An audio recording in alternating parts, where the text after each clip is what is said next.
Hi everyone, welcome back to our YouTube channel. This is Mikit here and I'm back with another episode of our tutorial video. And in today's video, I'm gonna show you how to recover your Gmail password on your Android device. Now without any further ado, let's start. First of all, you have to launch the Gmail app on your Android device. Once you're on this interface, if you tap on Take Me to Gmail from the bottom of your screen, you have to provide at least one of your email address. For that, tap on OK and then again tap on Add an email address. And in here, you can set up your email with Google or your Outlook or Hotmail or Yahoo. Here I am going with Google, and in here you have to enter your email address from where you want to recover your password. After that, tap on Next. Here you have to enter your password, but since we don't remember our password, you have to tap on the link that says Forgot Password.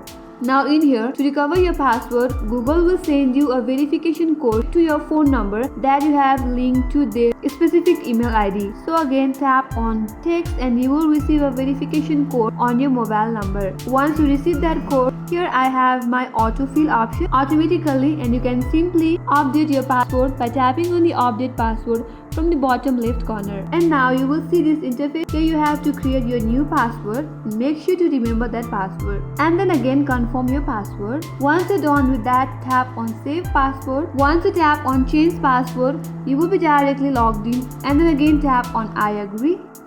And here scroll down and tap on accept. Now you have recovered your password and then you have added your email ID as well. Now tap on Take Me to Gmail and then you will be directly logged into your Gmail account. So this is how you can simply recover your password Gmail password on your Android device. I hope this tutorial was helpful. Don't forget to subscribe, like and hit the notification bell icon for more upcoming tutorials. Thanks for watching again. I will see you on next tutorial.